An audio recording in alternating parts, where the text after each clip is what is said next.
नमस्कार, आयन भारत में आपका बहुत बहुत स्वागत है। आप देखना शुरू कर चुके हैं राष्ट्रपति विद अर्चना सिंह।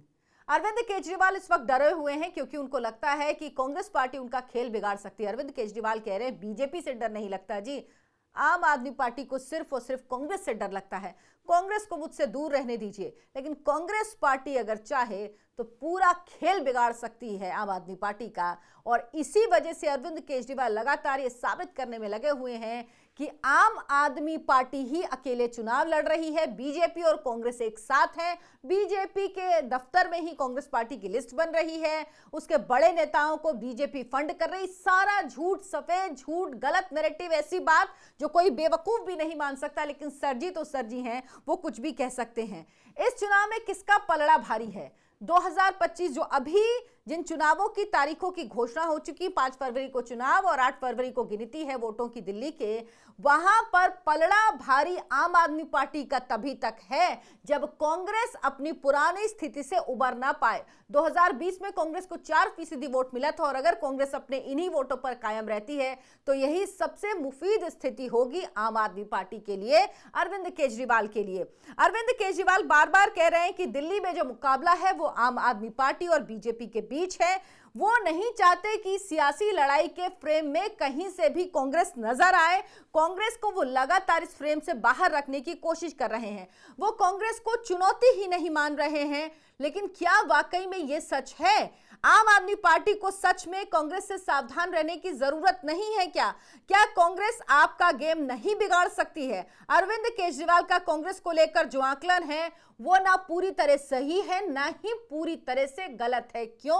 अरविंद केजरीवाल ये कह रहे हैं कि कांग्रेस पार्टी मुकाबले में नहीं है। वो कांग्रेस पार्टी का जो वोटर है, क्योंकि अरविंद केजरीवाल जानते हैं कि जो झुग्गी झोपड़ी का वोट है, जो दलित वोट है, जो मुस्लिम वोट है, अगर वो वोट कांग्रेस पार्टी के पास थोड़ा भी शिफ्ट हुआ तो अरविंद केजरीवाल के लिए स्थिति बहुत मुश्किल होगी। इसीलिए वो कांग्रेस पार्टी को मुकाबले से बाहर दिखा रहे हैं, क्योंकि मुसलमान टैक्टिकल वोटिंग करता है। अगर उसको लगेगा कि कांग्रेस पार्टी जीत रही है तो वो कांग्रेस की तरफ चला जाएगा, जो 2024 के लोकसभा चुनाव में देख चुकी है आम आदमी पार्टी, और उसको इसी बात का डर है। इसीलिए वो लगातार ये कह रही है कि कांग्रेस पार्टी मुकाबले में ही नहीं, क्योंकि वो जानती है अगर कांग्रेस पार्टी मुकाबले में नहीं दिखेगी तो आम आदमी पार्टी को ही मुस्लिम वोट एक मुश्त मिलेगा और तभी आम आदमी पार्टी जीत पाएगी। क्योंकि अगर ये वोट बटा तो कांग्रेस पार्टी के पास कुछ भी वोट गया तो आम आदमी पार्टी का जीतना मुश्किल होगा।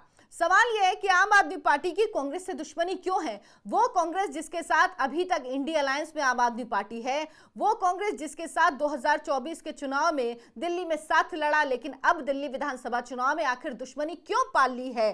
दरअसल इस बार कांग्रेस के पास खोने को कुछ नहीं है। हरियाणा, महाराष्ट्र का चुनाव वो हार चुकी, अब जम्मू कश्मीर के चुनाव को भी इसी स्तर पर रख सकते हैं। इन चुनावों में मिली हार से वो सदमे में है, वो अभी तक उबर नहीं पाई है। उसकी कोशिश है कि दिल्ली में जीत ना मिले तो कम से कम एक अच्छी बढ़त तो हासिल करे, सम्मानजनक स्थिति में तो पहुंचे। जो जीरो वोट 2015 में मिले, जो जीरो सीट 2015 में मिली, जो जीरो सीट 2020 में मिली, जो वोट प्रतिशत 4 तक आ गया, वो वोट प्रतिशत कम से कम कुछ सम्मानजनक हो जाए, 10 से 15% के बीच उसे वोट मिल जाए। लेकिन अगर ये खेल हुआ, 10 से 15% वोट कांग्रेस पार्टी को मिला तो आम आदमी पार्टी के साथ खेल हो जाएगा। कांग्रेस ने अब तक 49 सीटों पर अपने उम्मीदवार उतारे हैं। संदीप दीक्षित को अरविंद केजरीवाल के खिलाफ खड़ा किया है, उसके अलावा अलका लांबा को खड़ा किया है जो दिल्ली की अभी की मुख्यमंत्री आतिशी के सामने। संदीप दीक्षित और अजय माकन पर्सनल अटैक कर रहे हैं। आपने इंडिया गठबंधन से कांग्रेस को बाहर निकालने की वकालत भी इसीलिए कर दी है। लेकिन क्या कांग्रेस फ्रंट फुट पर खेलेगी? क्या आपको नजर आ रही है? कांग्रेस की रणनीति तो कुछ ऐसी ही दिख रही थी।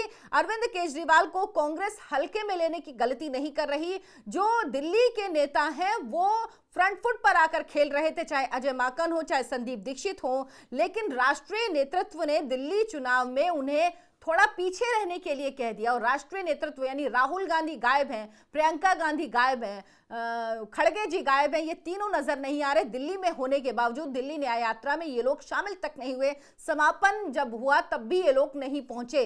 कांग्रेस पार्टी चाहती है, खासतौर पर राहुल गांधी चाहते हैं, अगर मैं बहुत स्पेसिफिक होकर कहूं, कि केजरीवाल पर दिल्ली कांग्रेस सीधा सीधा हमला ना करे, राहुल गांधी चुनावी मैदान में कूदने को तैयार है, लेकिन बच-बच के चलना चाहते हैं।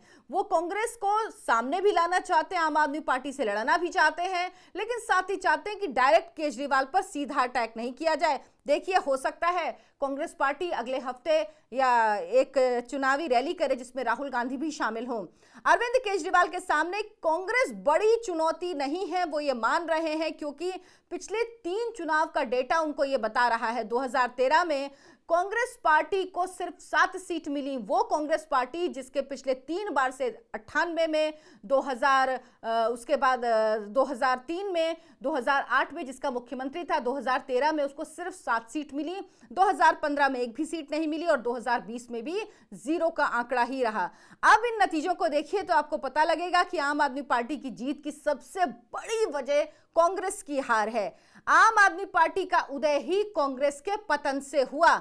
2011 में अन्ना आंदोलन से पार्टी का उदय हुआ। 2013 में आम आदमी पार्टी का गठन अरविंद केजरीवाल ने फॉर्मल तौर पर किया और उस चुनाव में जब 2013 में आम आदमी पार्टी ने चुनाव लड़ा तो करीब 30%, 29.5% वोट अरविंद केजरीवाल की पार्टी को मिला और 28 सीटें भी मिली।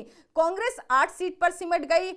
उससे पहले 2008 का चुनाव जो था उसमें जब शीला दीक्षित मुख्यमंत्री बनी थी, 43 सीटों के साथ कांग्रेस पार्टी सरकार में आई थी और कांग्रेस का वोट शेयर उस समय 40% से ज्यादा था। 2013 में 24% रह गया और आपके उदय का असर भाजपा के वोट शेयर पर पड़ा। 2013 में भाजपा का वोट शेयर 3% कम हुआ, मगर उसे 8 सीटों का फायदा हुआ। 2013 में भाजपा की 23 से बढ़कर 31 सीटें हो गई थी। अब 2015 के चुनाव की बात करें तो कांग्रेस को वोट शेयर में 15% की गिरावट आई। आम आदमी के जनाधार में 15% का इजाफा हुआ, यानी 2 साल बाद ही जब चुनाव हुआ। इसमें बीजेपी के वोट शेयर में कोई खास बदलाव नहीं हुआ और करीब 1% की गिरावट सिर्फ आई। नतीजों का सीधा मतलब कांग्रेस के वोट आम आदमी की पार्टी की तरफ पूरे तौर पर शिफ्ट हो गए। आम आदमी पार्टी को वोट करने लगा जो कांग्रेस का वोटर था। 2020 में तो कांग्रेस को और भी बुरी हार मिली।